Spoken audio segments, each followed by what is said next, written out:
welcome to Nasdaq Trade Talks. I'm Jill Malandrino, Global Markets Reporter at Nasdaq. We're coming to you live from the Singapore Fintech Festival, and helping me kick off coverage, we have Ernest Cu. He is the President and CEO of Globe. We're going to discuss improving the lives of Filipinos while also being mindful of inclusive economic growth. Ernest, it is great to have you with us. Thank you for kicking off our coverage at SFF. Thank you, Jill. Good morning, and thanks for having me. You got it. And Globe became the #1 mobile network operator in the Philippines in 2016. Just how well is Globe positioned?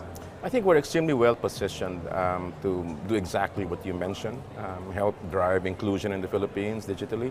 You know, over the years we've been operating as a telco, we've built a humongous amount of assets in terms of customer base, information about the customers.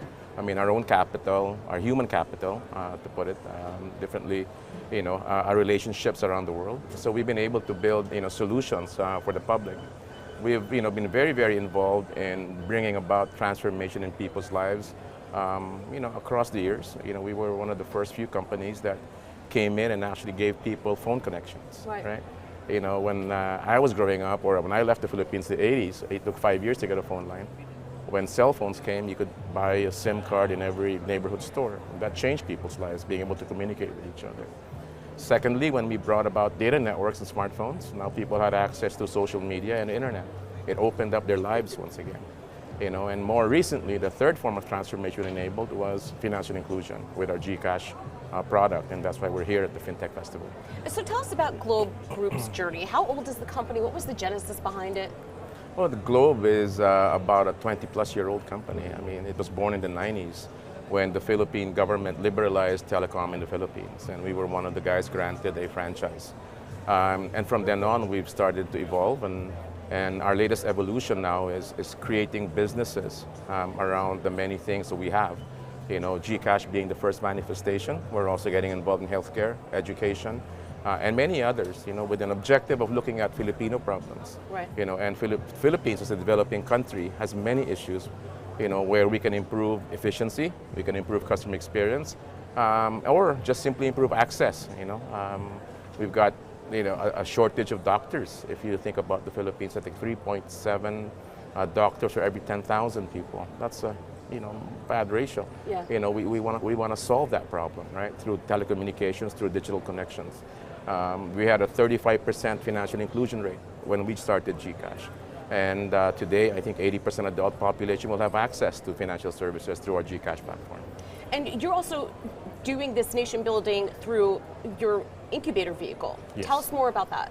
Yeah, so what we did was, aside from just simply me as the CEO thinking of ideas on what to implement and what to solve, I've got a group of people now working with me who ideate, who mine the community for ideas as well, and, you know, solicit ideas, help support founders inside our own incubation operation, and that way they have a better chance of succeeding. As you know, startups, right? It's very difficult to survive.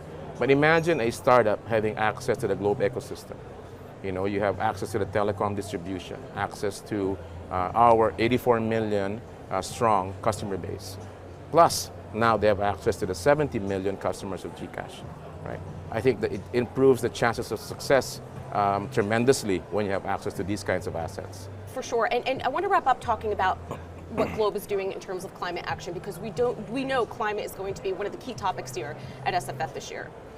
Well, first of all, I think fintech solves a lot of climate issues. You know, we don't have to physically go and drive your car to pay a bill. You don't have to go and you know, do inquiries on financial transactions. You can do it all on your phone. So that's one other aspect. On the telecom side, the more traditional side of our legacy business, of course, green solutions to power up our cell sites through solar, through fuel cell, through less, you know, carbon emitting type of solutions.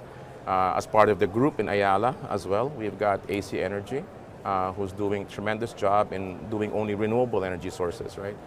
Huge solar farms. I think we're building the biggest solar farm in the Philippines, and even in Australia and Vietnam they have operations.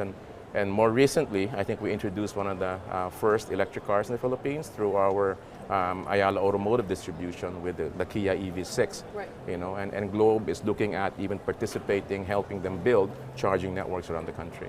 Ernest, we appreciate the insight. Thanks for joining us on Trade Talks. Thanks, and thanks for joining me. I'm Jill Malandrino, Global Markets Reporter at Nasdaq. Be sure to stay tuned throughout the day as we'll be meeting with the top thought leaders in fintech at the Singapore Fintech Festival.